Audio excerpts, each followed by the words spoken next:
नमस्कार बंधुरा आमी दीप माल्ल चले एलाम रथयात्रा महोत्सवेर मेलाय तारकेश्वर नतून बास स्टैंडे देखतेई पाच्छेन खूब सुंदर एकटी आलोक तोरण पेरिये आमी प्रवेश करलाम। मेलाटा देखते पाच्छेन एखन बिकेल बेलाय दिनेर आलो आस्ते आस्ते निभते चलेछे, आलोगुलो किन्तु आस्ते आस्ते ज्वले गेछे। तो मेला किन्तु एकेबारे जमजमाट हये उठेছে, आस्ते आस्ते आरो ভিড় বাড়বে যত সন্ধ্যা গড়াবে। এই দেখতে পাচ্ছেন প্রভু জগন্নাথ দেব, বলদেব এবং সুভদ্রা মহারানীর রথ। এবছর চূড়ার পতাকাটি বদল হয়েছে, খুব সুন্দর লাগছে কাপড়টি। দেখুন এখানে ছোটরা কচি কাচারা রথে বসে আছে, খেলা করছে, সত্যি খুব ভালো লাগছে, ছেলেবেলার নস্টালজিয়া। তো দেখতে পাচ্ছেন রথের মেলা বসেছে, বিকিকিনি চলছে। এছাড়া আষাঢ় মাস বর্ষাকাল, আর আমরা তো প্রত্যেকেই জানি যে বর্ষাকালের প্রিয় উৎসবই হলো রথযাত্রা। আর সেই রথের মেলায় আমি এসেছি প্রত্যেকবারের মতো। এই দেখুন প্রসাদ কাউন্টার, এখানে খাজা, জিলাপি, মালপোয়া এগুলো বিক্রি হচ্ছে, যেগুলো কিনে নিয়ে যেতে পারবেন আপনারা। দেখুন এর পরের কাউন্টারে রয়েছে যাবতীয় আধ্যাত্মিক সরঞ্জাম, পুজোর উপকরণ, ঠাকুরের ছবির প্রতিকৃতি থেকে শুরু করে জপের মালা, জপের ব্যাগ, সমস্ত কিছু। এর পরের কাউন্টারে রয়েছে প্রসাদ পার্সেল এবং কুপন, দুপুরের মহাপ্রসাদ খাওয়ার যে টিকিট কাটা বা পার্সেল নিয়ে যাওয়ার টিকিট কাটার সেবা অনুদান কেন্দ্র।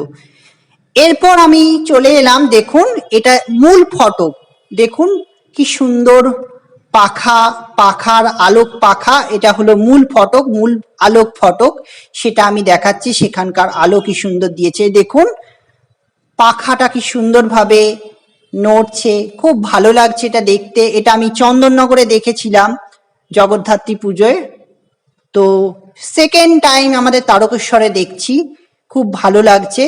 চলুন আবার ভিতরে ঢুকি।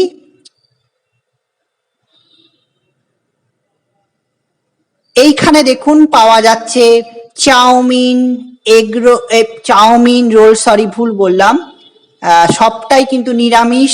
চপ, ঘুগনি, চাউমিন, রোল পাওয়া যাচ্ছে, পয়সা দিয়ে আপনারা কিনতে পারবেন।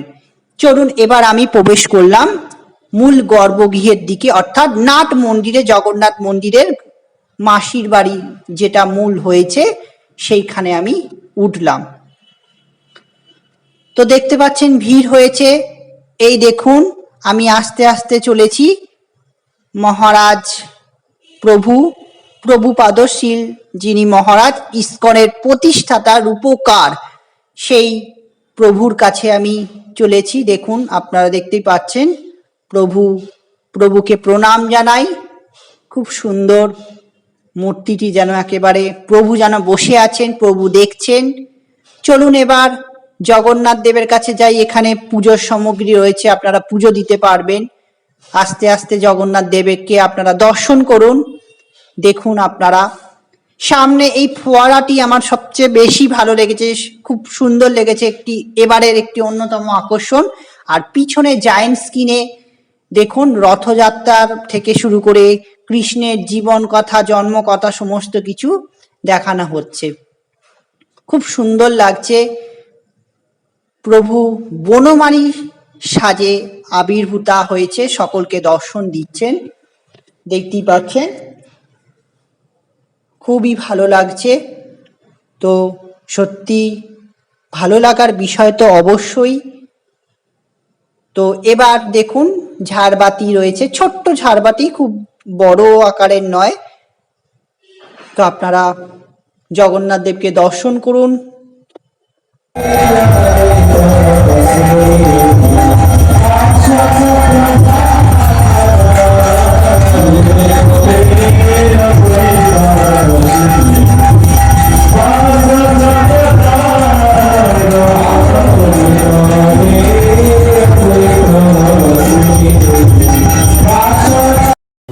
সোনার থালা ওই বন্ধু মহন্তি মাথা দিয়ে শুয়ে আছে।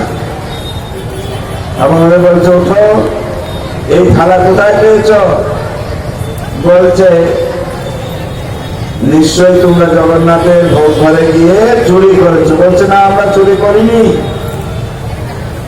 আমাদের বাড়ি এইখানে, আমরা সারাদিন হেঁটে হেঁটে এসেছি। একটা বালক আমাদের এই সারাদিন না খাওয়ার কারণ বুঝতে পেরে আমাদের বলে আমাকে আবার অপেক্ষা হয়েছে।